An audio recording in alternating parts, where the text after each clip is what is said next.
I'd like to call to order the City Council meeting for June 15th, 2020. Please stand and join us in the Pledge of Allegiance. I pledge allegiance to the flag of the United States of America and to the republic for which it stands, one nation, under God, indivisible, with liberty and justice for all. We have the roll. Kenny? Here. Shower? Here. Sullivan? Here. Gustafson? Here. Clistic? Here. Belzak? Here. Vaughn? Here. 7 present. We have a quorum. Takes us to questions, comments, and announcements of a general nature. This is for anybody in the audience who has a question regarding anything. Does not have to be something on our agenda tonight. There is a section later in the minutes in the meeting on the agenda for questions directly for the agenda, but this is for anything. Anybody have any questions or comments? If none, that takes us to the approval of the minutes. The approval of the minutes for June 1st, 2020. I need a motion to approve. Alderman Kenny, seconded by Alderman Shower. Any questions or comments? If none, the roll. Kenny?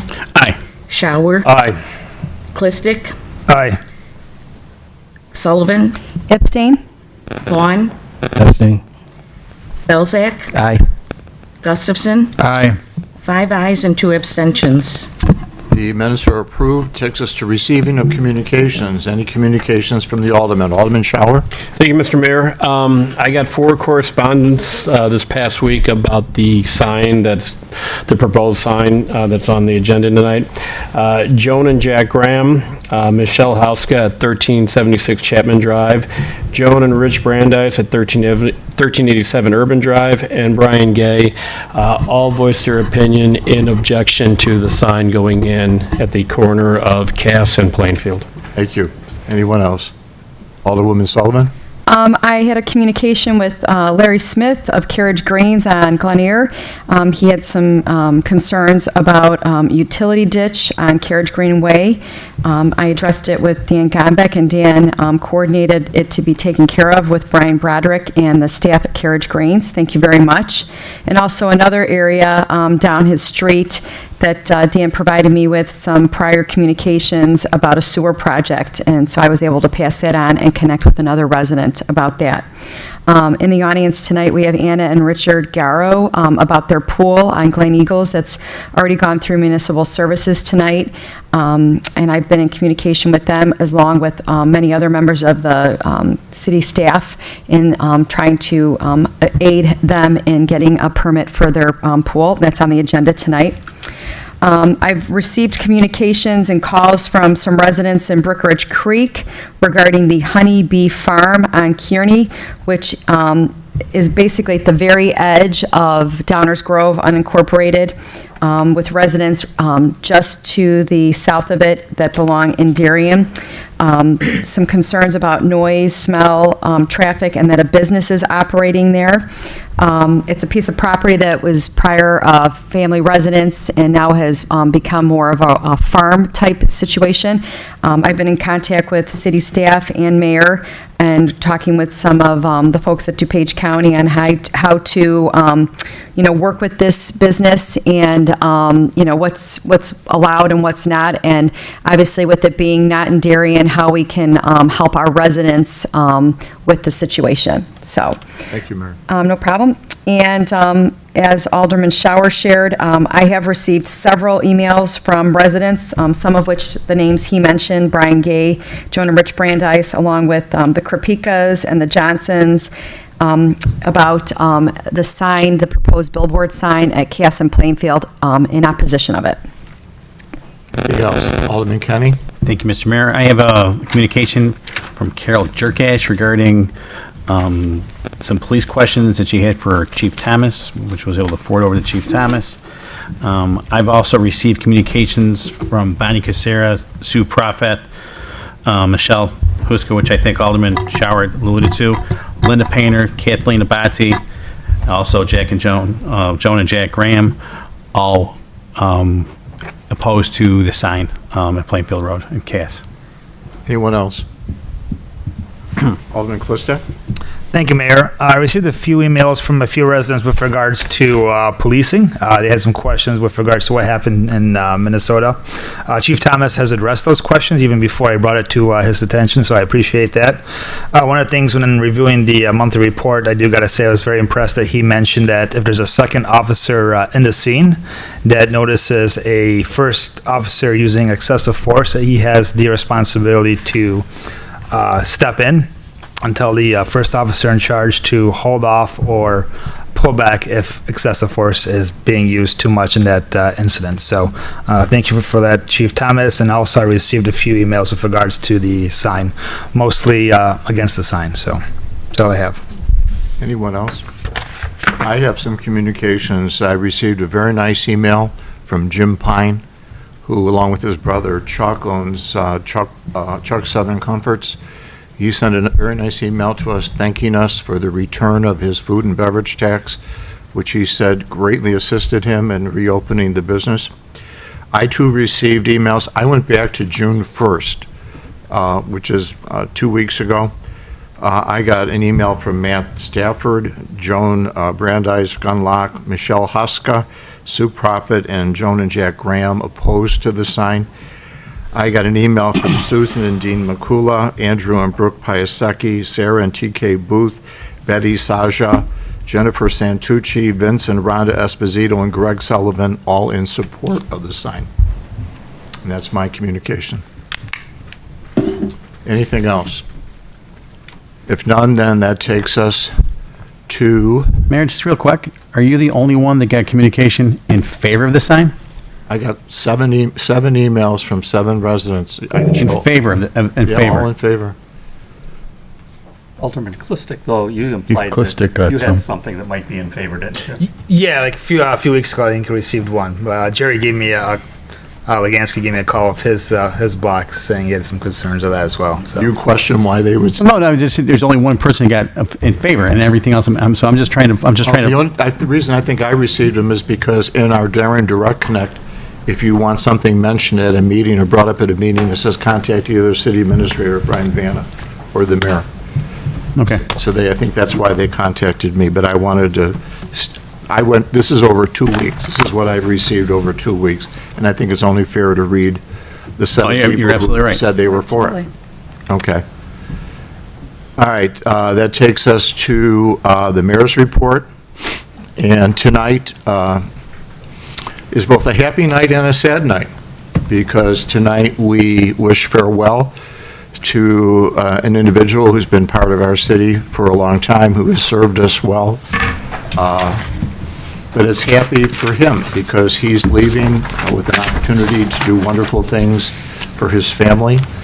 I went over and I talked to him over at the police department, and we shared some thoughts and some feelings, and I couldn't agree more with the reasons why he's choosing retirement at this time, but at the same time, we will all miss this gentleman. So what I'd like to do is read a mayoral proclamation. Whereas Deputy Chief Rentka is a loving husband of Beth Rentka, they are the proud parents of Adam, Kyle, and Scott Rentka. And whereas Deputy Chief Rentka graduated from the Northwestern University School of Staff and Command, and whereas Deputy Chief Rentka served as a Cicero police officer for 3 years, he served as an assistant special agent for the Burlington Northern Railroad Police for 2 years. He served as a patrol officer for the village of South Barrington for 2.5 years.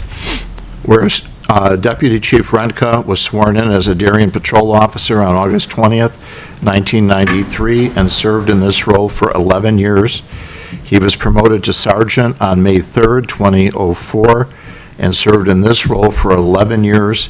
He was promoted to a lieutenant on October 19, 2015, and served in this role for 1 year. He was promoted to commander on August 2nd, 2016, and served in this role for 3 years, and was promoted to deputy chief on August 6, 2019. Whereas Chief Deputy Rentka received numerous letters of commendation from Darien citizens and neighboring police agencies for his professionalism and service, and whereas Deputy Chief Rentka was awarded the City of Darien Police Medal of Merit for disarming a subject who was walking down Cass Avenue with a loaded rifle, and whereas some of the outstanding achievements during Deputy Chief Renka's tenure include Field Training Officer and Coordinator from 1995 to 2005, Information Technology Specialist from 2005 to 2010, managing various projects for the Police Department and for City Hall and for Public Works. Now therefore, I, Joseph A. Marquez, Mayor of the City of Darien, do hereby proclaim that Edward Renka be and hereby be commended for his contributions, service, energy, and devotion to the City of Darien and the Darien Police Department, done this 15th day of June, 2020. Ed, congratulations.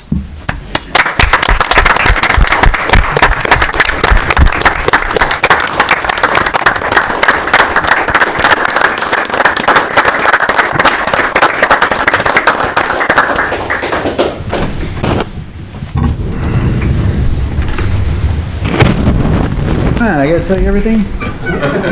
Greg, I'll bring the flag. I got it.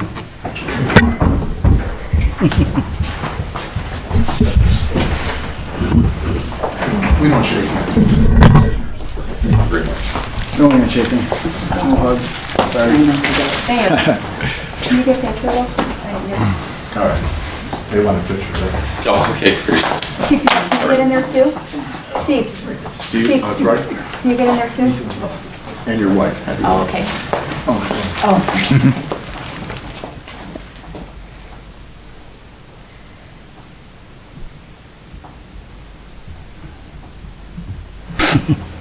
Great.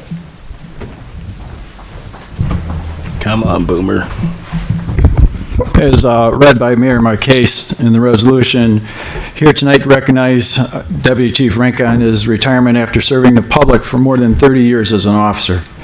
I'd like to ask Deputy Chief Renka's wife, Beth, join us, and I've already given her flowers. Police work is stressful. It takes time away from family. It takes a strong relationship and a great spouse to make it work. And Beth, you fulfilled that role extremely well. Thank you. I've met Beth on a few occasions and found her to be a very friendly, very caring person. Deputy Chief Renka is a dad to Adam, Kyle, and Scott. Adam, Kyle, and Scott, though I've never met you until tonight, I feel like I've known you for most of your lives. Ed is a very proud father and often brags about you, so I've heard stories about sports, trips, new jobs, new houses, and a number of life experiences, and you don't have to worry about being embarrassed because I'm not going to repeat any of them. Deputy Chief Renka served the community for a long time, first as a Cicero police officer for 3 years, 2 years with Burlington Northern Railroad Police, served as an officer for the village of South Barrington for a couple of years. Finally wising up, he was hired by Darien. He served for 11 years as an officer. During that time, he was a field training officer, arguably one of the most important jobs in the police department. Ed has a talent for technology and has served as an information technology specialist for 5 years. Ed served 11 years as a sergeant, also arguably one of the most important functions in the police department. Ed was a lieutenant for a year, served as a commander for 3 years, deputy chief for almost a year. Different titles, but virtually the same job. You can see Ed has a hard time keeping a job and a position. Or one could say he has a lot of skills and talents. And we like to capitalize on that knowledge. Ed received numerous letters of commendation from Darien citizens, neighboring police agencies, and his professionalism and service and his dedication to serve the others. Deputy Chief Renka's last working day will be next Monday, the 22nd. So our new Deputy Chief, Jason Norton, who I'll introduce shortly, has a lot of duties to assume, and following a great man is difficult, but I am certain Jason is up to the challenge. I'm sure Ed would like to say a few words, and we're going to forego all the handshaking and the like. Ed? I'm not really a good public speaker, so I'm going to read a lot of this. There's something I want to say about everyone. I'd like to go into great detail, but there's not a lot of time, so I'm going to keep this short. I'd like to thank Mayor Marquez and Brian Vanna for their support and the opportunities they've given me over the years. I've known both of you for a long time, and I know you always had the best, or have the best interest of the city of Darien at heart. The residents couldn't ask for two better people to be leading the city. I'd like to thank the elected officials. I know you volunteer much of your time to make Darien one of the best communities in DuPage County. Even when things are running smoothly, you're still looking for ways to improve the city, and everyone should be grateful for the job that you do. I'm glad you're over there, Dan. You can't get me in trouble. Dan, you put together a public works department that's second to none. I've told my wife on more than one occasion, I wish the public works in the town that I live in was as good as the one here in Darien, and it's been a pleasure working with you and your whole department. Same. I've had the opportunity to work with a lot of awesome people from City Hall. I consider many of them friends for life. They are a group of hardworking and genuinely nice people, and I'll miss all of them. I want to thank all the fine men and women of the Darien Police Department that I've had the honor to work with over all these years, both officers and civilians alike. They give their best and work hard to keep Darien safe. Together we built a strong relationship with the community of mutual caring and respect. I hope that continues to grow and never changes. I want to thank Chief Thomas, who originally came to Darien, was supposed to be a temporary capacity. We quickly saw the wealth and knowledge and leadership he brought with him, and we tried to get him to stay, and luckily, he did. I've learned a lot from him, and I see why so many people respect him. He has a strong set of values and a true desire to always do the right thing. Darien will only get better the longer he decides to stay here. And last but not least, I'd like to thank my wife and sons for all their love and support. We've always been a close family, and there isn't anything I wouldn't do for them, and I know there's nothing they wouldn't do for me. One of the best things about retirement is now I get to spend more time with them. So thanks to everyone for all your support and friendship. I'll always be grateful for my time here in Darien, and I wish you all nothing but the best.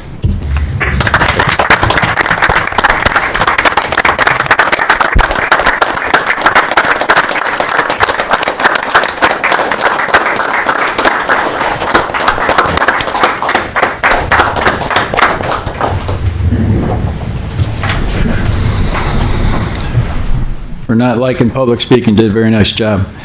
I'd like to bring up Sergeant Jason Norton at this time.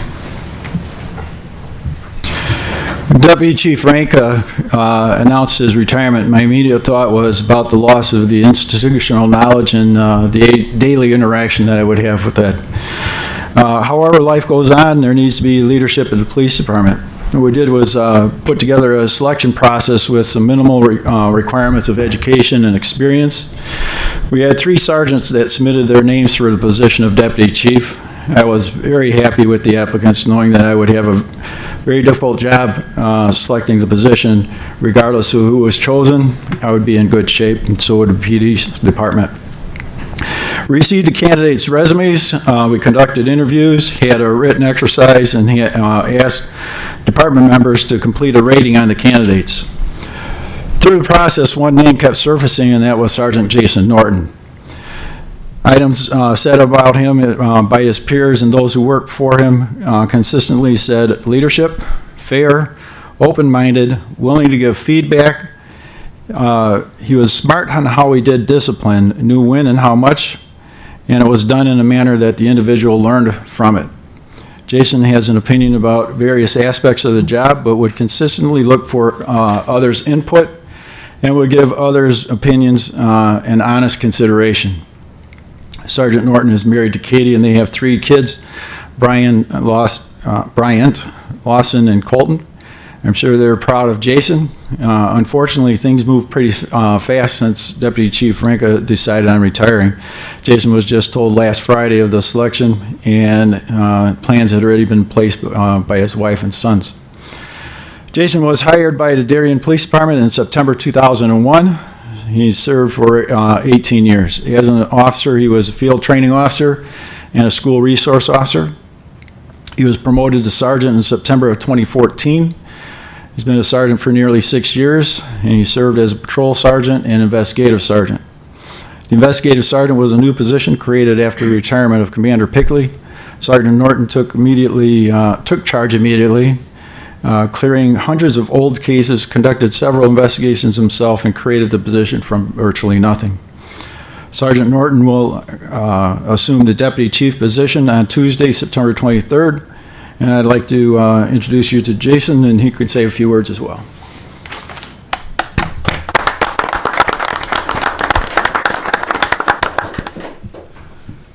First thing I'd like to say is, yes, my folks were out of town, my family's out of town, so it is really me and my brothers and sisters in blue. So, as the chief said, I moved very quickly. First thing I'd like to do is thank Chief Thomas and Deputy Chief Ranka for the opportunity to stand before you and take this position on. There were two other great candidates, very, very good friends of mine, and I look forward to working with them further.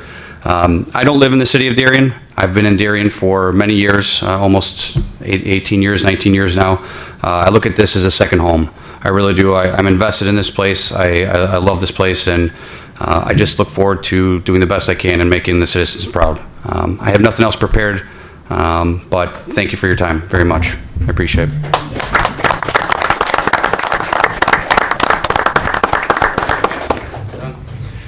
All right, and that's it for this portion. Thank you. Thank you, Chief. Congratulations, Jason. Under the mayor's report, consideration of a motion to approve the reappointment of department heads Gregory Thomas, Police Chief, and Daniel Gombeck, Director of Municipal Services. Motion to approve. Alderman Shower, second by Alderman Kenny. Any questions? If none, the roll. Shower. Aye. Kenny. Aye. Gustafson. Aye. Clistic. Aye. Belzak. Aye. Sullivan. Aye. Vaughn. Aye. 7 ayes. Gentlemen, you want to come forward?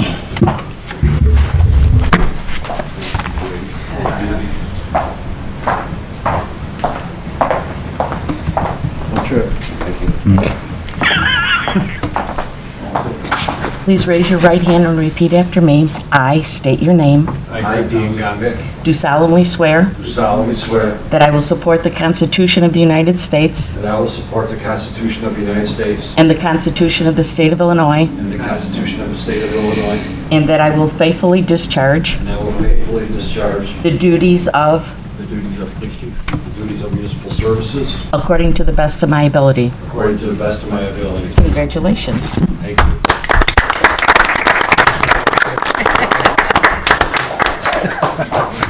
I want to thank both of you for your service. This last year as mayor, it's been a pleasure working with both of you. And as an alderman, it was always a pleasure working with both of you, and I'm very happy to have both of you on our team. Thank you very much. Thank you, Mr. Mayor, City Council, residents, and it's going on almost 16 years, hard to believe, but just a great opportunity. I think a lot of great things have happened. Proud to be part of the community, and my wife, ironically, is here for another issue, but thank you to my wife for all the patience and all the phone calls and all the enduring times that's, we as public servants need to sometimes get through. And Ed, I'm going to miss you, especially the seminars we attended many years ago. They were very memorable. Thank you. Thank you. Chief, anything to say? Dan's always telling me, hey, you don't have anything to say tonight, right? Hey, you don't have anything to say tonight, right? Trying to move things along. I'm going to try to sit down. He wants to give a 2-hour speech. No, I appreciate the opportunity as well. The police department's moving along fine. Unfortunately, losing Ed's going to be a little hit, but picking up other people and making some changes is good for the organization as well. So, thank you. Thank you, Chief. Takes us to, I have one last item. I'd just like to give a report on our restaurants and bars.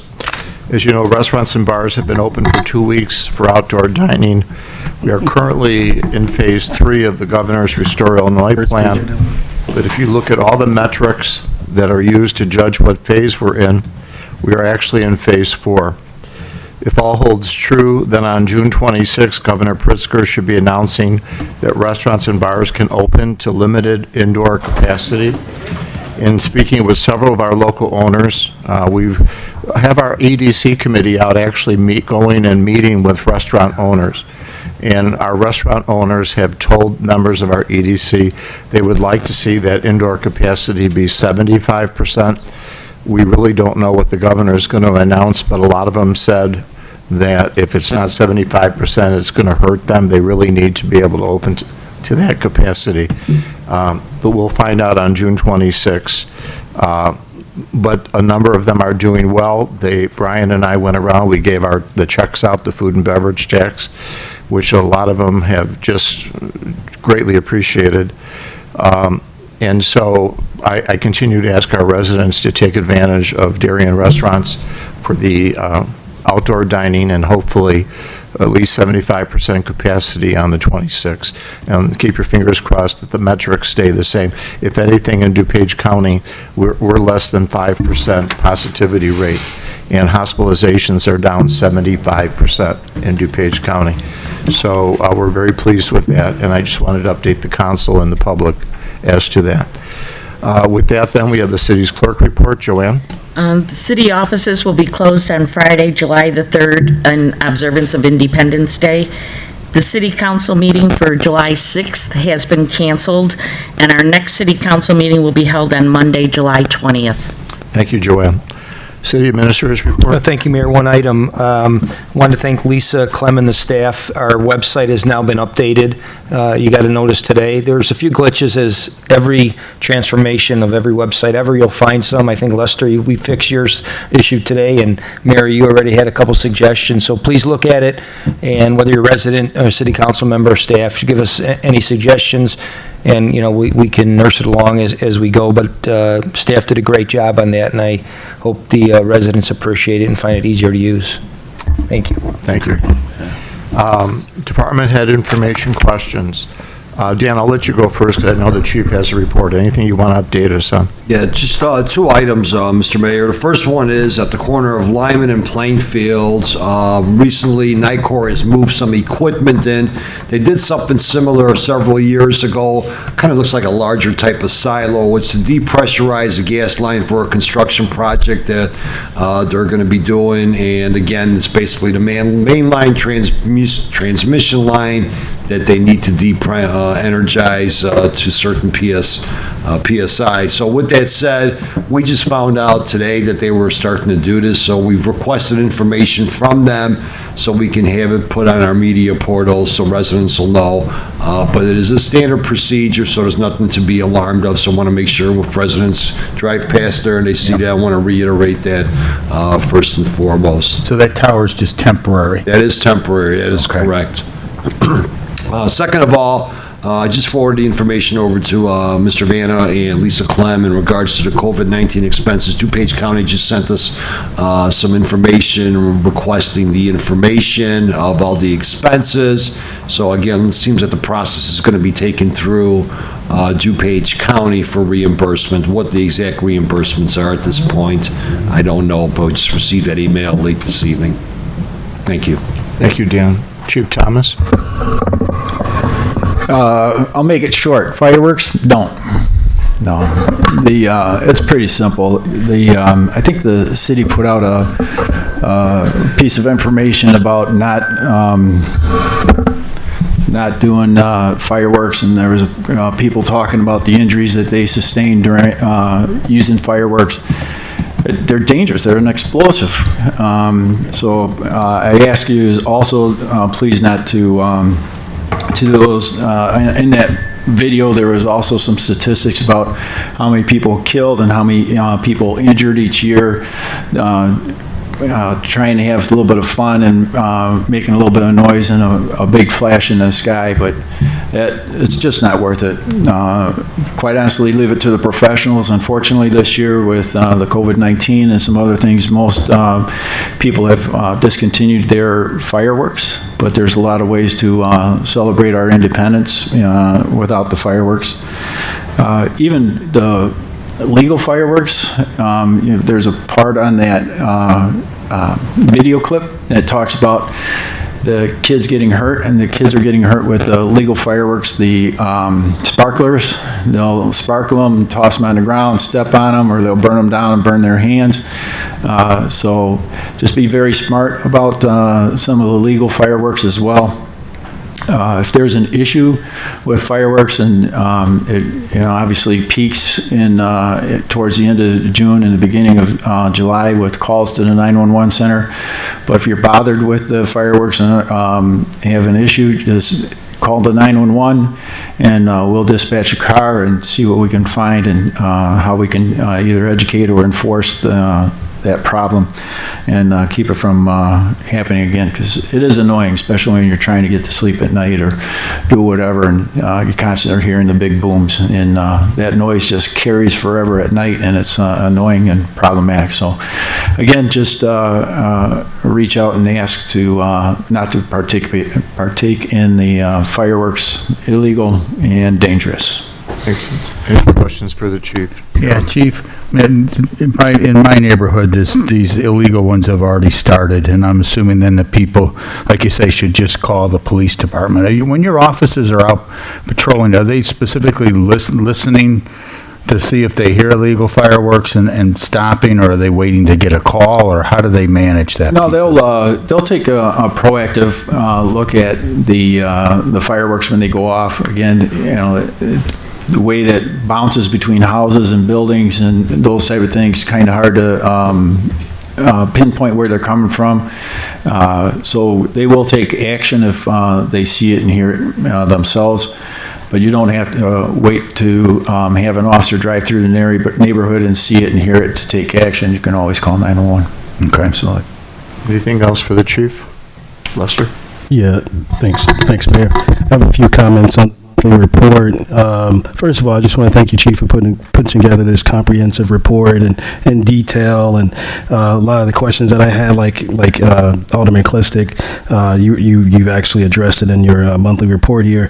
But on page 4, I just had a question on number 3, require a duty to officer to intervene if an officer is acting out of their boundaries.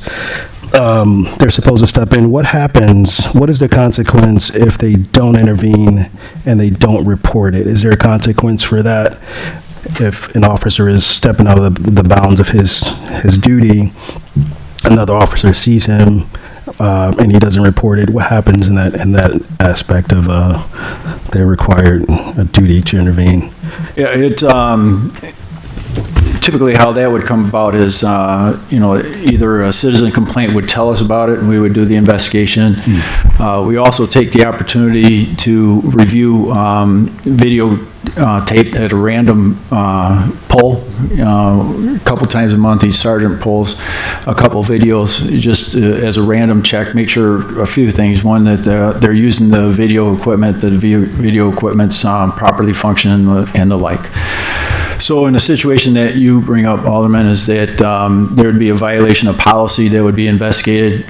There's a number of things that's required by police under UPOTA, Uniform Peace Officer Disciplinary Act, their due process. So we'd go through that due process, and through that we would discipline that officer. And discipline takes a different look depending on the severity of the circumstance and this, how often that behavior is repeated. So you could have a situation like in Minneapolis where it's very severe. First time is going to be some pretty harsh punishment. It could be something that's much less, and it's the first time, and it would be less punishment. But so there would be a range to it, what it is, without going through all those specifics, each case being based on their own merits. Hard to tell you what that would be, but yes, they would have to do that process. Right, perfect. I got one more question. Page 7. Yep. Sorry, guys. Page 7. You have a question? Alderman. On page 7, where it has the racial ethnic composition of the officers that we hire, have we had any black applicants to apply for, to become an officer? The reason why I ask, because I think this is a great opportunity as a city to really highlight our diversity, to showcase our inclusiveness. And I think it's very important every time you see something on the news like George Floyd, you're reminded every day that we haven't come that far to make people feel included, and so I'm asking that not to be unjust, but I'm asking that in a way that is respectful and in a way to get an answer. But has there been any black applicants? Have they Go ahead, I'll let you. No, I appreciate that. There's been a lot of issues with applications and trying to get applications regardless of race. Applications, I think the last time that we put out a test was about 4 years ago. I think we had like 180 applicants. This last test that we did about 2 years ago, I believe the number was in around 90. And by the time we go through all the due diligence and testing and all those different types of things, I think there was about 39, 40 names that were left on that list. Most people know where to apply at police agencies. Most people use the blueline.com. And so, everybody's vying for that same great recruit officer, so recruitment and hiring has been difficult regardless. Recruitment to African American and Hispanic and others has been very, very difficult process to do. I belong to a group called Unity Partners that started I think about 4 years ago now, and one of the missions and one of the assistance that we were hoping from them, that organization, is to try to rally and get more high quality and applicants, and look at reaching out to the African American and Hispanic and other communities to try to apply. We have had African American on the list. So it just depends on where they fall, as whether or not we get to them. I think right now we're down through number 16 on that list, eligibility list. Perfect. I think. Any more questions? I think that's all. Tom? Thank you, Mayor. One of the things I noticed in your report, you mentioned comply and then complain. One of the things with regards to, if you do have a complaint, I noticed it goes to the sergeant. Is that the sergeant that's in command of who the person is complained about, or is that an independent sergeant? Is that someone's boss that gets to look over him, or is it someone different? That's how I got it.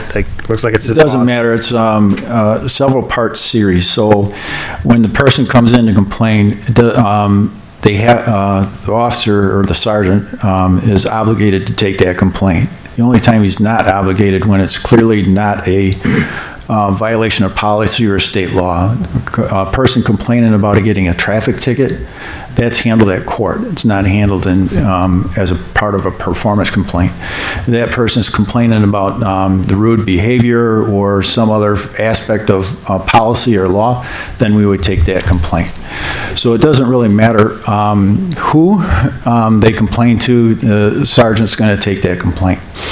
Typically, the person doing the investigation is going to be different than the person taking the report. And so when that report comes in, the complaint comes in, the sergeant takes it, and the first place it goes is to the deputy chief. And then the deputy chief looks at it. Again, it's based on the law, Uniform Peace Officers Disciplinary Act. And if you're looking at more than a 3-day suspension, there's this formal process that has to take place. If it's less than 3 days or less, there's more of an informal process that takes place. And so the deputy chief, if it's a situation where it's looking like he's going to give more than a 3-day suspension, then that would go to the investigative sergeant, who goes through a higher level of training for investigating performance complaints, how to do interrogations, because there's different rules that you have to follow. If it's 3 days or less, then it goes back to a sergeant to do that investigation. Once it's investigated, it goes back to the deputy chief for a recommendation. If the recommendation's for any kind of suspension or termination or anything that it's going to cost that officer money. It has to, getting a little bit too legalese, but it has to go to a predisciplinary hearing. Once that predisciplinary hearing is done, then it comes to me, and I do make the final decision about what that discipline is going to be. A lot of people want to talk to the chief. I got to talk to the chief. I got to do this complaint, but it goes to what you're getting at, Alderman, and that is I can't be the reporting person, the complainant, and the judge and jury. That's wrong in all aspects. So even though you want to talk to the chief, I usually don't get involved, and I don't take the complaint, and I don't listen to the complaint until the complaint is completed and it's on my desk as a complete package. From the initial report, through the investigation, through any evidence, the predisciplinary hearing, so it's complete, and then I can read it in its entirety and render a verdict. Gotcha. Thank you. Chief, in addition, maybe you could just clarify, because what you've talked about probably affects state, there's state laws that affect that, there's union contracts, and there's personnel policies. And I understand what you're talking about. I don't know if everybody else does. Maybe just a quick clarification on the Uniform Police Officers Act, because that's a state law. That's nothing we have made up. So there's, again, maybe just touch briefly on kind of those three prongs. Sure. The Uniform Peace Officers Disciplinary Act, it's a lot of time people call it UPOTA. That was passed by the state legislature. It's a state law that we have to follow in order to discipline a person. It gives a lot of rights to the officer.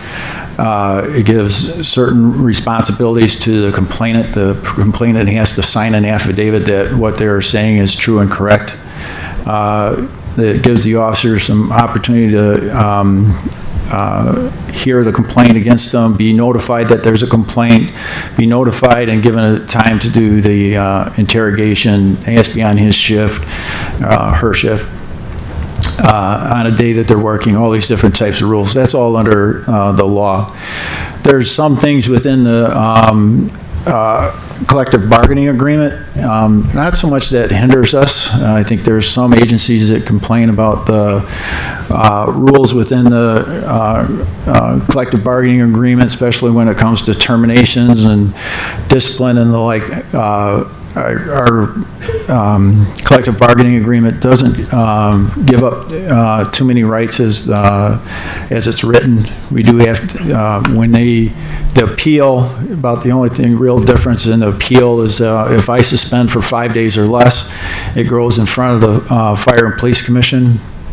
If I suspend for more than 5 days or terminate, then the officer has a choice of either going through the Fire and Police Commission, or more likely is through a grievance procedure through a paid arbitrator.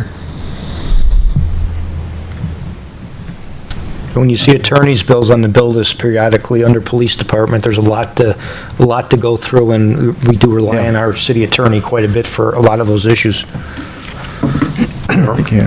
Yeah, just, Chief, I mean, it's a lot of the news reports are indicating that often the problem is that there's the policies that you talked about that are in place make it very difficult for a police chief to do proper discipline of his officers, including removing those officers. I mean, I think that's something that they're looking at changing. I mean, do you feel that you have the appropriate power that you need to properly manage your team? Yes. I came from Aurora. I was chief for about 8 years. I think I fired about 9 or 10 people here at Darien that hasn't come up. It's come close a couple times. We had a resignation in lieu of termination, and we go through that process. It's just following the law, and I have not seen a circumstance where the law has kept me from doing something. It's just like Miranda or something like that, that people will complain about not being able to get their job, not being able to get a confession or whatever because of the law prohibits. I just don't disagree with that. Now, some other, I can't talk for other states. I don't know what those are. Yeah. I can't talk to other people's collective bargaining agreements and what's in there and those type of things. Just personally, I've not run into that big problem. Okay, thank you. One last question. Does it always have to be discipline, or can it be more training? maybe an officer had a bad day and you realize, you know what, he just needs more training, more review, or does it always have to be a discipline of something comes up? That's a good point, because a lot of people lump training in with discipline, and I try to keep those separate. It's very frequently, or I don't know how frequently, it's frequently have to look at the training and the policy. And so in one of the dispositions, when you're looking at policy violation, is a policy failure. So is there a policy failure, or is there a training issue that needs to be dealt with? And so you might have both. You can do pursuit violation. You might give them suspension time plus send them back for remedial training, or a review of policy by a sergeant or something. So just discipline in and of itself, no. I think there is ample opportunity and a need for redirection and training, absolutely. Sure. Got a question for Dan. Back to the equity discussion, thanks, Chief. Man, come on. I think we should look across the entire board, how we can create equity in, municipal services, our police department, our city hall. I think we should look at things like that and try to attract, a diverse group of people to be a part of, our municipal services team and our police department. I think it's important that people should have that, option, and to see that option as well, in front of them. So, that's all I have. Alderman Vaughn, Mr. Vanna and I had a discussion last week about the need, or our desire to appreciate the diversity of the city of Darien, and to somehow recognize that. We don't want to say one group or the other group is right. We want to show our appreciation for the diversity the city of Darien presents. And that's something we're working on, and it still may be a little too close to that incident that took place in Minneapolis, but it's definitely something we're looking at doing. Awesome. I just want to share one thing. There's been twice probably in the last couple of years where I've had a resident call me regarding the way they were treated, and I encouraged each time, it was through traffic stops, and each time I called the chief, and we encouraged the people to come look at the videotape, and both times that what they told me was totally opposite of what was actually on it. So a lot of times, residents or something, they might be, I don't say hyped up, but they're excited. They see something, and they're not exactly seeing, what it's actually there. And Or they weren't there, and it might have been their son or daughter. Right. Exactly. Okay. So just because an officer is going to get someone's going to call up on the officer, there is I've seen it. It's a fair process for I've seen it on both sides. It's a good point as well. So when there's a fear of coming in and seeing a sergeant or completing a report online or something, there is an opportunity to talk to the alderman. Now, because the way the law is framed, there's limited things I can do. But in both those situations, Alderman Kenny told me what happened.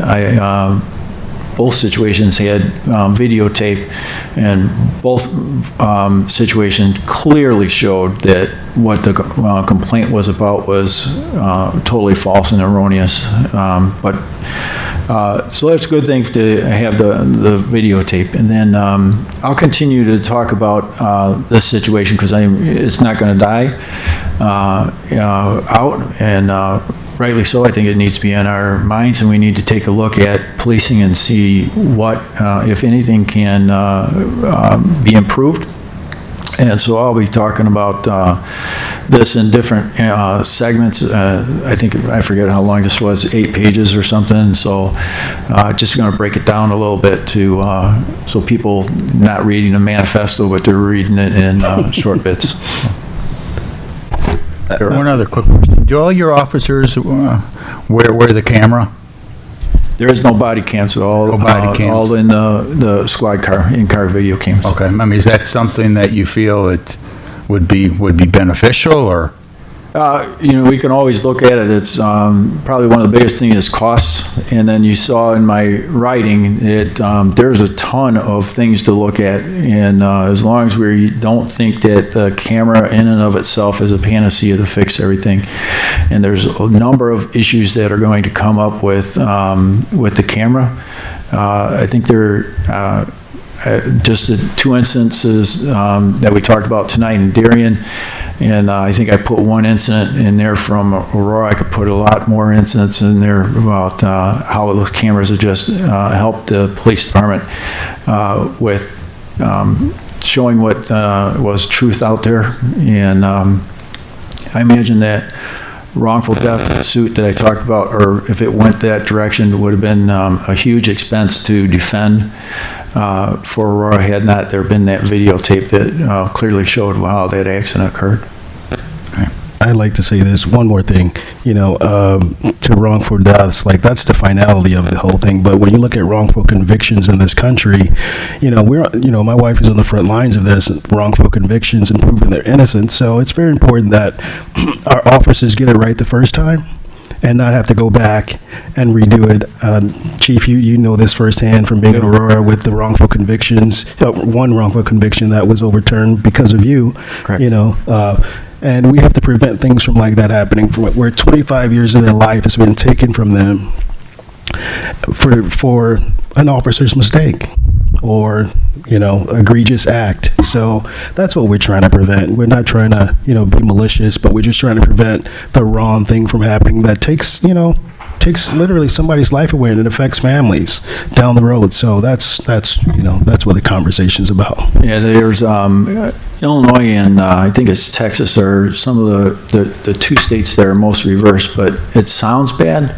But the reason they're most reversed is because they did the best job with DNA evidence. Right. And so they do get a lot of reversals. The one you're talking about was one of the first ones that were done without a DNA reversal or DNA evidence. It was a change in testimony. Right. And the problem is not so much with the officers as much as it's with eyewitness testimony and the ability to make a great and appropriate identification. Right. In else? Dan's got to get in on it. I'm sorry, Mr. Mayor. One item I forgot was in respect to our Municipal Services Committee meeting we discussed the fire pit issue, so I just kind of want to put that back out there for public information because the residents that had requested that this be reviewed through you are requesting to prohibit any type of fire pits as well as fireplaces. So we want to start to get that information out there to residents to get any feedback. The Municipal Services Committee took no action. This will be something that we'll be looking at for the next Public Works Municipal Services agenda next month.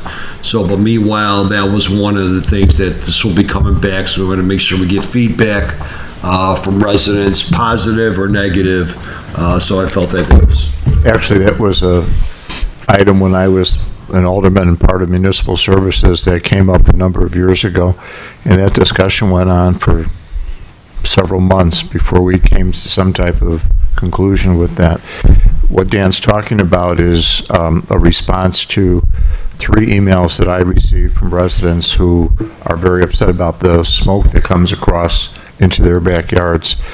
And so I asked Dan and Municipal Services to handle this and investigate it. But it's really worth a lot of discussion and time to come up with the proper answer to it, because there are people who like to have fire pits in their backyard. They feel they've been, I have friends who do it, and yet there are people who live next door who don't care for the secondhand smoke.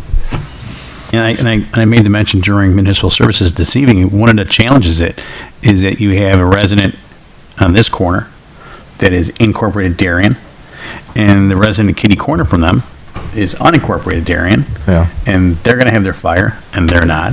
So I don't know. It's not a black and white issue. Anything else? Let's move on to the Treasurer's report. Michael?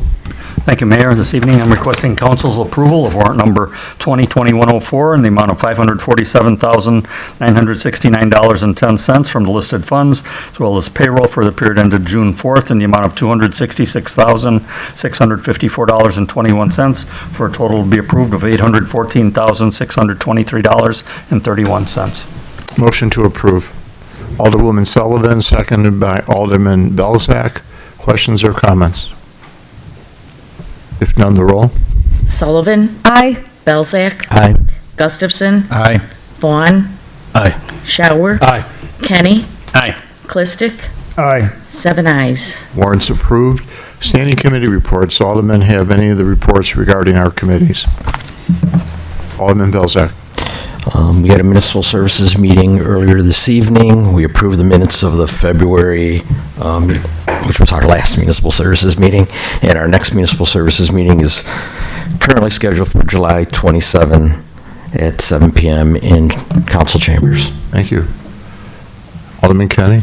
Thank you, Mr. Mayor. We had a police committee meeting this evening. The minutes for our last meeting of February 15th, I believe was the date, have been signed. They're going to be submitted to the clerk's office. Our next meeting will be at Monday, July 20th, across the street in the police training room at 6 p.m., depending on agenda items. Thank you. Alderwoman Sullivan. I guess my question is, with admin finance, our next meeting would have been intended to be on Monday, July 6th. So does that mean it goes all the way to August, or would it be July 20th? Well, it's pending items. We don't have any Okay, items so- right now, so I would imagine we just cancel and wait till August. Okay. So at this point, there's no admin finance meeting until the beginning of August. Thank you. Takes us to questions and comments, agenda related. And does anybody in the audience have any questions or comments regarding any item on our agenda tonight? Or you could wait till the item comes up. If none, I'm going to look at item G first. Item G is consideration of a motion to approve a resolution approving a plat of utility easement vacation and a plat of utility easement for 8801 Glen Eagles Lane. Motion to approve. Alderman Belzak, seconded by Alderwoman Sullivan, and should we have discussion? I know this came up tonight in municipal services, and it was approved in It municipal... did come up in municipal services tonight, it was approved 3-0. And I think the Mylar is, we need to sign that? Yes. Okay, we'll do that. If none, the roll. Belzak? Aye. Sullivan? Aye. Vaughn? Aye. Shower? Aye. Clistic? Aye. Gustafson? Aye. Kenny? Aye. 7 ayes. It's approved. Thank you to the Garrow family. We wish you well. I just want to let them, if I can interrupt for a second, we'll have the permit ready to need for you tomorrow morning, and we'll also give you the Mylar then tomorrow morning with the permit that you can get for signature, okay? Thank you. You're welcome. You're Good welcome. luck. I'm going to do this to facilitate her being able to leave as well. Consideration of a motion to approve an ordinance approving a variation to the Darien zoning regulations, PZC 2020-04, 7729, Warwick Avenue. Motion to approve. Alderman Shower, seconded by Alderman Belzak. Questions or comments? If none, the roll. Shower? Aye. Belzak? Aye. Clistic? Aye. Kenny? Aye. Vaughn? Aye. Sullivan? Aye. Gustafson? Aye. 7 ayes. It's approved. Lynn, you can leave anytime you want. She can't, I'm a ride. Give you a ride. All right, see you guys. Item A. Lucky her. Consideration of a motion to No, approve that's an now ordinance. C. Pardon me? That's now C. Yeah, well, yes, now we'll see. Consideration of a motion to approve an ordinance amending section 3-3-7, 11C of the Darien City Code. Motion to approve. Alderman Belzak, second by Alderman Shower. Questions and comments? So this is this. Oh, What are we, this is the liquor license. For correct? Brewster's. Right, but this is for Brewster's. right. And this was approved 3-0 in municipal services. The roll? Belzak? Aye. Shower? Aye. Sullivan? Aye. Vaughn? Aye. Clistic, Aye. Gustafson, Aye. Kenny, Aye. 7 ayes. I'm going to jump around again. What was formerly item F, consideration of a motion to approve the expenditure of budgeted fund line item 0140-4325, consulting professional services for the one-year law enforcement policy manual update subscription from Lexipol LLC in the amount of $8,562. Motion to approve. Alderman Kenny, made you apologize. You're not the Kennedy? first person to make that mistake, Mayor, and you won't be the last. Any questions? Tom? Thanks, Mayor. Is this budgeted, or is this we're using as an extra expense?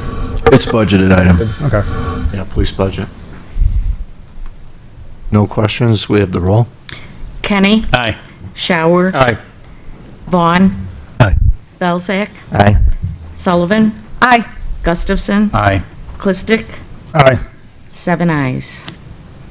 And then that takes us to consider, was formerly letter C, consideration of a motion to approve an ordinance granting a series of variations to allow the construction of an electronic message board sign at the northwest corner of Plainfield and Cass. Motion to approve. Alderman Belzak, seconded by Alderman Gustafson. Discussion. Alderwoman Sullivan. Thank you, Mayor. I just want to reiterate again tonight why I'm against building any kind of billboard sign in Darien that involves the city relinquishing control of advertising, sales, and content to an outside company. It is called a billboard sign for a reason. The majority of the content displayed on this sign will be sold advertisements, with only 2 out of the 8 spots being dedicated to the city of Darien and its local nonprofits. When you look at neighboring communities that we like to compare ourselves to, with areas such as Burr Ridge, Hinsdale, Clarendon Hills, Western Springs, none of them have a billboard sign in the middle of their town advertising .coms and outside businesses. And that's what's recently been appearing on other billboard signs in communities like Bolingbrook. The agreed-upon goal from the City Council regarding a sign was to increase our public information exchange with our residents for the city and community services. With the Chicago billboard sign, we are failing our residents by giving them 75% advertising that we do not control over the 25% that they will get of community information. I would like to see us, just pump the brakes on this project in order to further research and explore alternatives, or just abandon the idea of a billboard sign and put something else in that place, from landscaping to perhaps just another marquee City of Darien sign. I do want to say, though, I truly do appreciate all the time and effort that has gone into the exploration of the proposal by Chicago Billboard, and with the city staff, the countless hours that was spent developing this proposal and then reworking it. I also want to commend Chicago Billboard for their efforts in renegotiating and listening to the City Council and making changes to our original proposal. However, I am still unable to support the proposed sign because of the lack of control by the city, and also the large size of it, especially now that you see with the fence up for the construction of the corner, you can really get a pretty good perspective of how tight the space is of the easement, and how that sign would really be encroaching on the sidewalk and, in essence, in the intersection.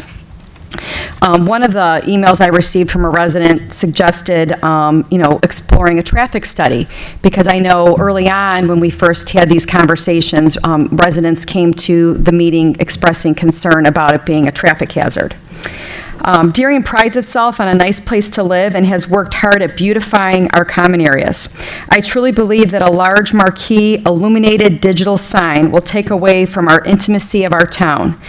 We are not we have not allowed other businesses to have such large digital signs. We've really limited the amount of digital space from the high school to Chuck's to our other schools have been able to have. And now we're going out and saying it's okay for the city to do that. It almost goes against our initial intent for digital displays. As mentioned earlier, many residents have approached me and expressed concern about the sign. After much consideration on my part, I believe the best structure for the corner of Plainfield and Cass is a welcome to Darien sign or just some beautiful landscaping. Thank you. Anything else? You know, I know that to Alderwoman Sullivan's point, a lot of people have had worked on this project. They've had their say-so. They've, read, pages and pages and pages of documentation to it. Our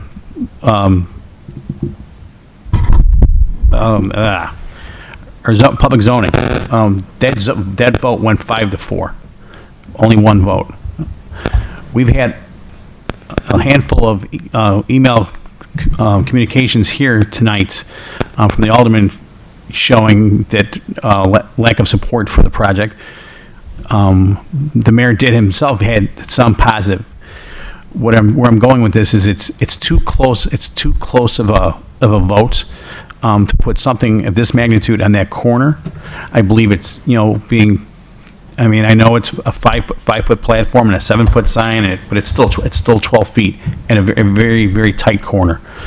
There are residents in my ward that don't want it.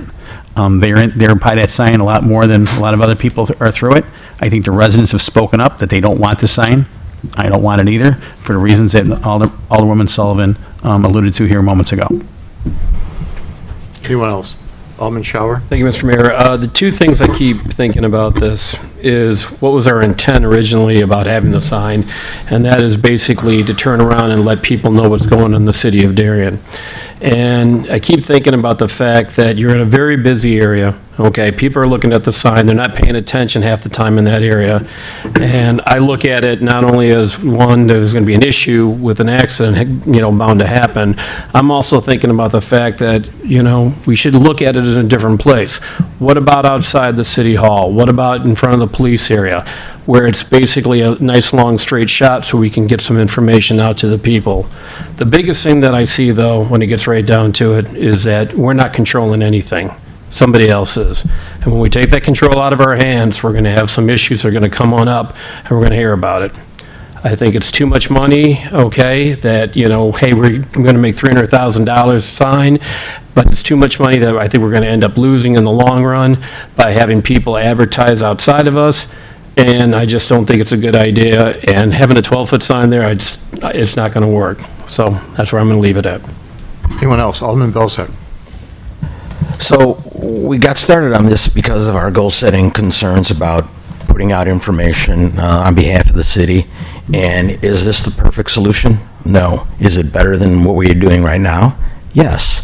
We're going to control 15 minutes out of every 60 minutes and be able to put information regarding not-for-profits and the City of Darien information. Do I wish the sign was smaller? Yes. Again, I don't have any control over that, and we can say no if we think it's too big. Again, I wish it was smaller, but I think it does accomplish a portion of our goal. I don't think, notwithstanding the fact that people send out emails, getting a dozen emails out of a town of 22,000 people is very specific as to what the goal of the people are. When somebody puts up a sign and they go, oh, okay, they're not going to send an email saying, oh, okay. They don't really have a strong position on it. And I think by the same aspect, you could say we have 22,000 residents and we've heard only from 12 to 18 or whatever the amount of emails there were, means that people don't have a strong feeling one way or the other regarding this sign. If we want to accomplish our goal, we can approve this sign. And I think the fact that it, especially with COVID going, that it costs the Darien taxpayer zero, that's something that is a huge thing to take into account. The last thing, and I don't know the answer to this question, was the Darien Chamber of Commerce position on this. Because they are our business community, and if they're not in favor of it, I might, not be in favor of it too. But I haven't heard anything one way or the other regarding the chamber.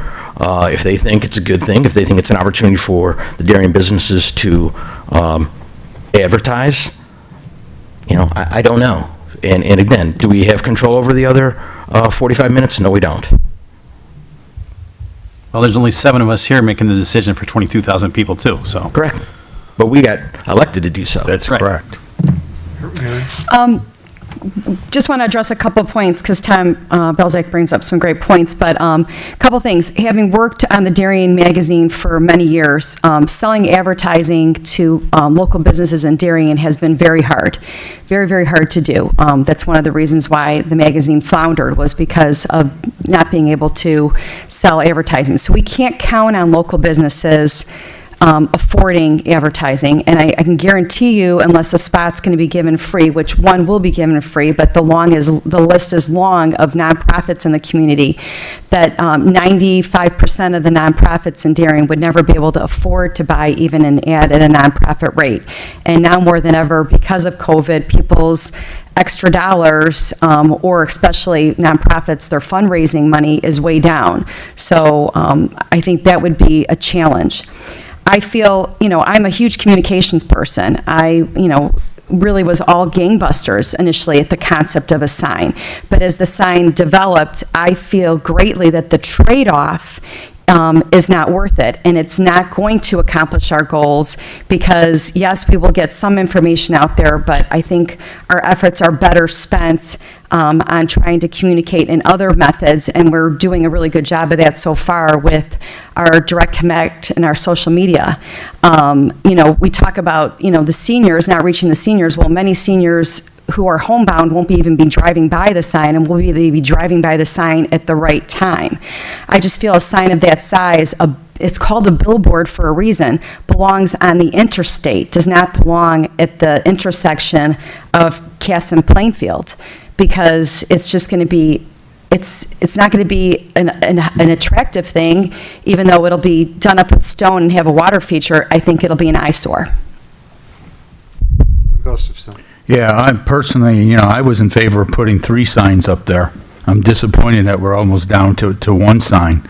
I mean, all this sign is going to do is block a drive-through, okay? And if we don't go ahead and get a free sign, then the next thing I know is going to come down the chute, we're going to want to spend money on putting up our own sign, which I'll totally oppose of spending a dime when we walked away from a free sign.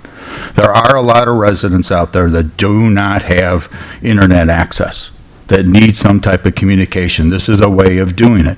We haven't come up with one other solution yet, okay, for those individuals. We're cutting back on the mailings and stuff that are going to people.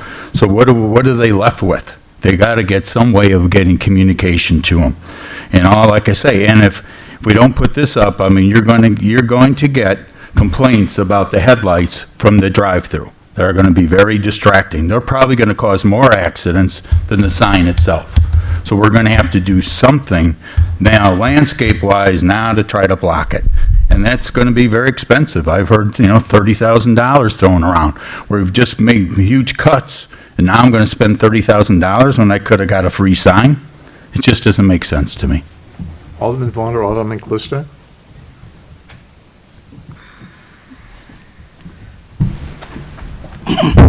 I'll go, yeah. So I guess the question is, Belzak said, will this help us accomplish our goal as we set out in our goal-setting meeting? Will it help us accomplish that goal of communicating to our residents? And I guess we have to ask ourselves that. Will it help us do that? How about the residents that are over in Alderman Sullivan's ward and Alderman Gustafson's ward that don't, necessarily come through that intersection? How about the residents on the far east of your ward that don't come through that? Is it really fulfilling the goal for that? Well, I would say if one person more saw it, yes. I mean, that's the ultimate goal, is to try to communicate as best we can. And if we can, and obviously, there's people that are never going to see the sign, but you don't go, well, we're not going to build it because there's some people that are never going to see the sign. If it accomplishes more people viewing it, getting more information, then we've accomplished it. Now, is the cost too high? Some people may say yes. And that's, I'm not saying you'd be wrong. I'm just saying it will accomplish that goal to some extent. I guarantee, if I've learned anything from, being in this community is people sometimes are asleep at the wheel. And until something is a reality, meaning until someone says football's cut, or until somebody puts up a sign and it's a reality, people just really aren't the cannabis situation's a prime example. We didn't really start hearing from residents until it was approved, even though we promoted it, we advertised that we were discussing it. And I feel that we will have I predict, and I hope if it gets passed, I hope I'm wrong, but we will have significant fallout from community members with being outraged at this large billboard sign, digital sign that promotes who knows what, with very little City of Darien information on it, and people will think it's the City of Darien selling advertising to this company or that company, when it's not keeping things local. And I think it does not really accomplish what we intended to based on the conversations we had at goal setting. Dan, do we get to, we don't get to approve what goes on the sign, right? Do not. No. Okay. Alderman Clustead? With regards to the sign, I don't have any personal preference, but most of the feedback I received from doing surveys were against it. So, I'm neutral on it, but most people are just up in arms on it for me. I'm going to so. state something in all fairness. A lot of you weren't on the council when we talked about the clock tower. And we had a lot of debate on the clock tower, and we paid for a lot of that construction. We had a lot of people that said it looked horrendous, it was a terrible design, it was a waste of city property that we could have put a store on that corner. We had an alderwoman who was very much against it. And just the other day, I got an email from someone who said, why would you do something with a sign on the corner of Cass and Plainfield? Why don't you do something as beautiful as the clock tower, which is on the other corner?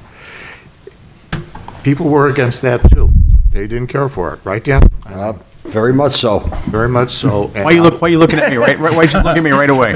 Guilty by default? I mean, and just to be honest, I'm just giving the other side. People now compliment the clock tower. It identifies Darien. And yet, when we discuss, and we paid for that. We didn't get that for free. And we paid for it, and people didn't like it. And we had council discussions very similar to this. As an alderman, I sat there and I listened to Alderman MacGyver, who was very much against the clock tower. And Alderman Kenny was very against the clock tower. And yet, today, we get compliments on the clock tower as it's on our Darien Direct Connect as an identifier of the city of Darien. And Mary's right. People are going to come out of the woodwork once a decision is made. Until when they see it, then they're gonna say, "Gee, why did they build that? They didn't ask me." That's going to happen all the time. But I just wanted to offer that other side of that. But it's your decision as a council which way we go. Ted. Thank you, Mr. Mayor. I'm going to tie both of these in. I was probably the biggest supporter of the clock tower. Always have been. I thought it was a staple in the corner for there, and it just really brought people to come on over that section. They can sit on down and relax. With that said, all right, our ultimate goal has always been the same thing with this sign, and that is to get information out to the people. When we cannot control the sign, we don't know what's going to go on to it, we're going to have issues. I'd be all in favor to take a look having a sign outside the city hall here, or even the police area, okay, that people could drive through. It is not as congested, all right? It's a long, narrow road. People can get some information, okay? When you're turning on a corner, at Cass and Plainfield, and they got a green light, they're not going to have a quick, look at it, all right? Or they're going to have a quick look at it. They're not going to have time to turn around and do whatever, okay? That's where I'm at on this whole situation. I don't like the fact that we're not controlling it. Never have, never will. It was, Treasurer Corrin brought up a fact about, why don't we do something with our own money? And looking more and more at it, that's our idea. Yeah, it's great, it's free, it's terrific. But no, if we're going to have our own sign, we control it, we put the statement, we get, information going out. And that's where I stand on it. Anything else before the vote? All right, I'll call the question. We have the roll. Belzak? Aye. Gustafson? Aye. Clistic? Nay. Kenny? Nay. Shower? No. Sullivan? No. Vaughn? Aye. 3 ayes and 4 nays. A motion is defeated. Takes us to the next item. In reality, these next 2 items don't matter. Basically, they're by default. If the first one's not approved, the other 2 go along with it, not approved. Okay, could I have a motion to consider these 2 together? Motion to approve. Second, Who was the first? Shower, and then Belzak. This is for the last 2 items. And the roll. Shower? No. Belzak? No? Clistic? No. Gustafson? Abstain. Sorry? I Abstain. abstain, Not going okay. to go anywhere. That's for the easements. Kenny? No. Sullivan? No. Vaughn? No. I have 6 nay and 1 abstention. Abstention goes with the nays. I'd just like to say that when we had our discussion back in October at goal setting, and we contacted Chicago Billboards, I think probably in November, and we had initial discussions with them. The company dealt with us and gave us a lot of their time and effort.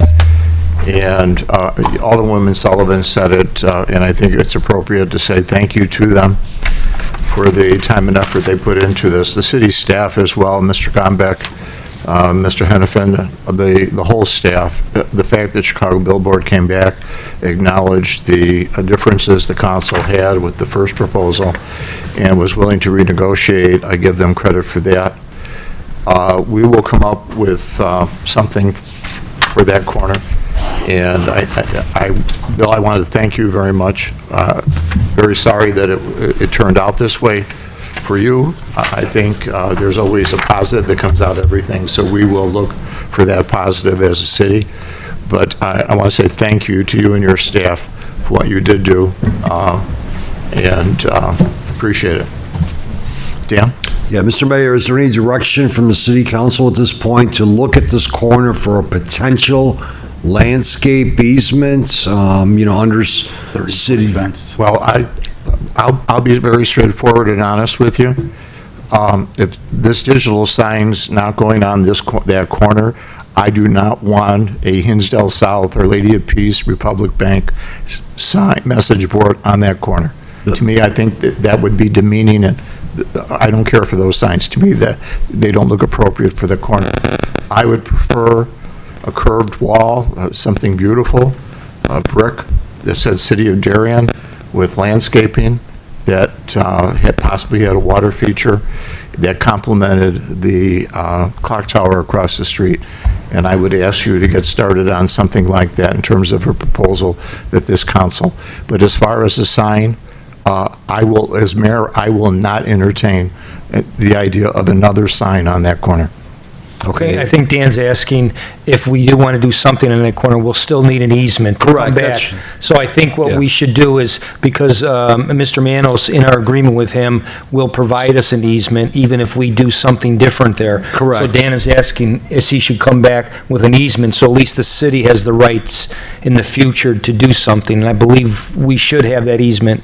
Correct, and if there, at the same time, we'll have a conversation with Mr. Manos if there's any cost-sharing opportunities, I guess is the best way to put it. And meanwhile, if directed to, we'll come up with a concept of what it could look like. I mean, basically, it's without the sign, just the base, so we can come up with some type of costs. You know, and yes or no, I guess is what I'm looking for. I told Dan, if you're familiar with the corner of Plainfield Road and Route 83 with the Willowbrook Shopping Center on that corner, they have a beautiful curved wall. It does note the center, but it's something like that would say City of Darien, much smaller because we don't have the size. Landscaping and, if possible, a water feature. I think that would be appropriate for that corner. Mary? I think Dan brought up a very valid point. I'd love to see a conversation happen with John Manos and the Brookhaven Plaza shopping folks about some type of shared cost. You know, we partnered with them on the exterior of the outlot. I'd like to see if, you know, what they can do to help assist us in, you know, doing something on the corner. But anything we do at this point, we're going to pay for. Mike?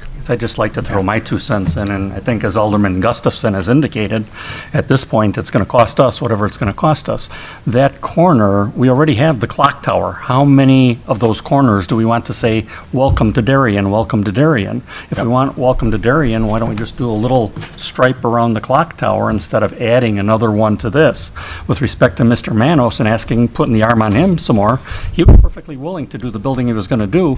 He's already throwing in an extra $150,000. I know we're paying $150,000 to get it the way we want, but he's already thrown in $150,000 of his money to do that for us. I mean, if I were him at this point, the other way, he was at least going to be getting one of the ads on the sign. Now he's getting nothing, and we're going to ask him for more money. If I were him, I know what my answer would be on that. Well, I guess it never hurts to ask. I know you could ask, Mike. but. Well, the other thing is, if nothing goes on, we're under construction now. And I know that it seems like I'm rushing the decision, but if you're building something and you do nothing, then a year from now, you say, well, let's do something, then you're tearing up a corner a year from now when costs could be higher. If we do anything on that corner, I'd like to do it in conjunction with the construction that's going on that corner.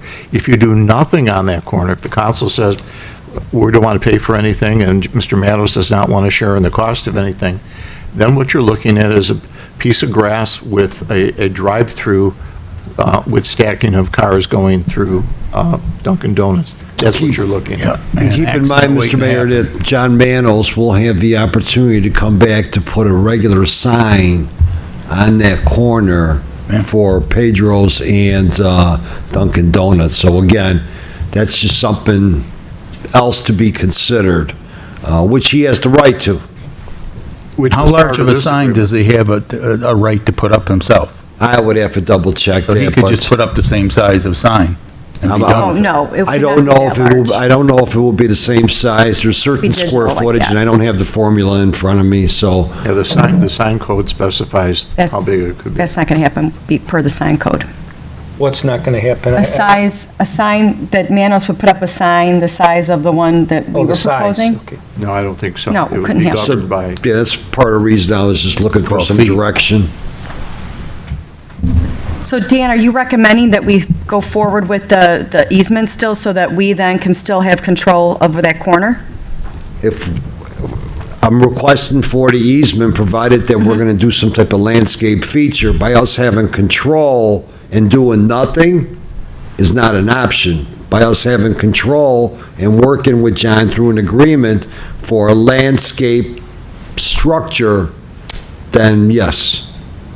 Buster? So for the record, you guys are not disagreeing that, you would like a sign to go there, but you just want a creative control, is that? Well, I don't, I'm not looking for a digital sign. No. No digital sign, period.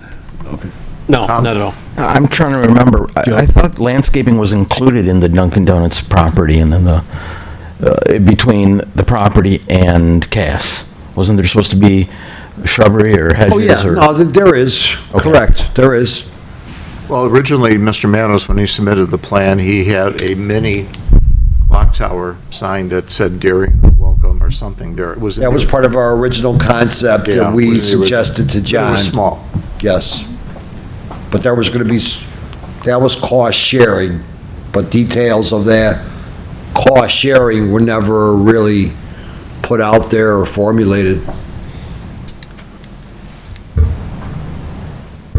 I would love to see some options, now that we know that the billboard signs off the table. In terms of options, what are you talking about? Like, obviously, just not doing anything, or doing something, what it would cost, if it could be cost shared with John Manos. I agree with Mike Corn. I don't think Mr. Manos is in a position where he needs to offer us anything. Well, you're talking about original drawings that showed something. Would he be willing to do what was on the original drawings?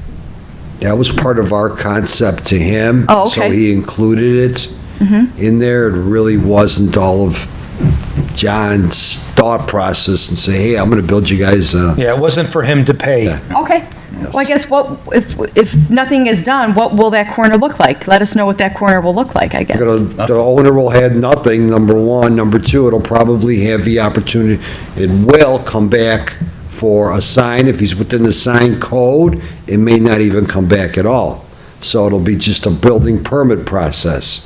With that said, our code stipulates what type of ground monument sign he could have, along with the landscaping that is required. If he wants to deviate from that, then a variance will be required. But there is some landscaping required when anybody develops anything. So we'd still be getting some kind of landscaping that John would be required to do there. Yeah, but we're not going to enhance it. I don't want to tell the city council we're going to enhance it to the point that's going to look like that. It's not like it's just going to be a flat piece of grass. I mean, we do require some bushes or hedges or whatever. I know when I was. But in that island, there may just be grass only, to where the hedges are basically around the curb and gut. What would it look like? What can we get for nothing that he's going to be required Right, to do? that's what I'd like to Well, see. it's not going to be nothing to the level that, No, we understand that, but on the other hand, we know it's not going to be a $150,000 investment in a waterfall, but on the other hand, is there going to be something, or is it just going to be glaring at headlights like people were throwing? there'll be some bushes along the curb and gutter, and regardless of the fact, we're going to make him screen that, the drive-through for headlight glare. It could be his signs, or it could be one sign that advertises both businesses with some shrubbery. Correct. But I don't have anything of concrete that's going to be, that I could present to you at this point. I That's think we need why. to talk to John before we, Right. it's hard to have that discussion tonight because we don't know, really, I don't know that anybody remembers what even the Dunkin' Donuts is going to look like even without the sign, let alone a sign. I think we need to go back and check that and get that information back to the council so you have exactly, I think, what Mike's looking for. What's it going to look Before we like? spend anything, let's find out what's included, and then we can decide whether we go up from there. Well, I think we need to have a discussion with Mr. Manos first. That sounds Okay. about right. It takes us to just comments. Anybody have any comments they want to add? I got a quick question. Do we know what's going to happen with night out this year? I'm assuming nothing, right? The police? Anything? National Night Out is postponed until the first Tuesday of October, and then we'll see from there if we lessen some more requirements or not. I'm not sure. But we do have a tentative date, first Tuesday of October. Okay. Mr. Van and I had a discussion last week with Al Cohut about the possibility of having a movie night at Carriage Greens. Al has a large screen, and we were thinking of doing it in the parking lot over at Carriage Greens.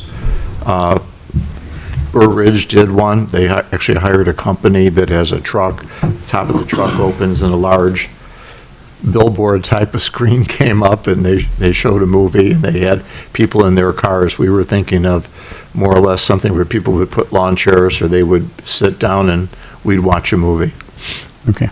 And we were thinking it possibly the week before the 4th of July, because there's no parade this year, but Mr. Al, I think, has got something that night, so we're looking sometime in July to have a movie night for the residents of the city of Darien over at Carriage Greens. Anything else? Mary? I know that many of the houses of worship in Darien have reopened. All of them are requiring some type of pre-registration. You can't just show up like you normally would, and many of them have altered their mass times or reduced them, or service times, I should say. It's the Catholic in me that's saying mass, but I think everyone's been very eager to have that, people who regularly visit a house of worship back. So most of them have websites or maybe call your church, and I know they welcome everyone coming back. And I want to thank everybody for the overwhelming support the community has given our local food pantries. I am seeing, at least at Our Lady of Mount Carmel, we still have a tremendous amount of people coming, but it's not as overwhelming as it was. But our shelves are stocked, the donations we've received monetarily and in product, because as many people know who go to the store, you can only buy sometimes one or two of a thing. So people have come out in droves, and the local charities like the Rotary Club, Darien's Lions Club, Women's Club have been so generous. So thank you again. People are so very, very appreciative. Anything else? In case people don't know, the 4th of July parade will not be run by the Darien Lions this year. Hopefully, if we're at phase 4 or 5, we may be able to do a Labor Day parade. That's in the planning stages, but it's, at the whim of the COVID. In addition, the Darien Swim and Recreation Club is also attempting to reopen, assuming that we get to phase 4. If anyone is interested, their website is www.darienswim.com. How was the drive yesterday? It was good. It was good? Yeah, they had a good turnout.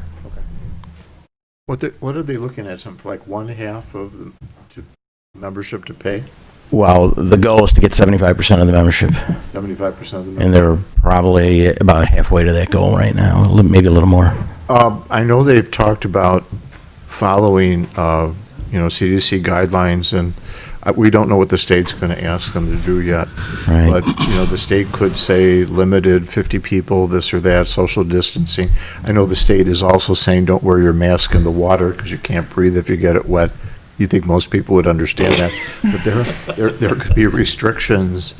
As I know, there are a lot of people that go there just to sit there and party, and are they aware of the fact that they can't all sit and separate? Right. All their tables? The biggest concern is the concession area, and it has to be cut down dramatically as far as spacing out tables and things like that. But they have hired a company called Pool Guards who works on other pools, and probably get more information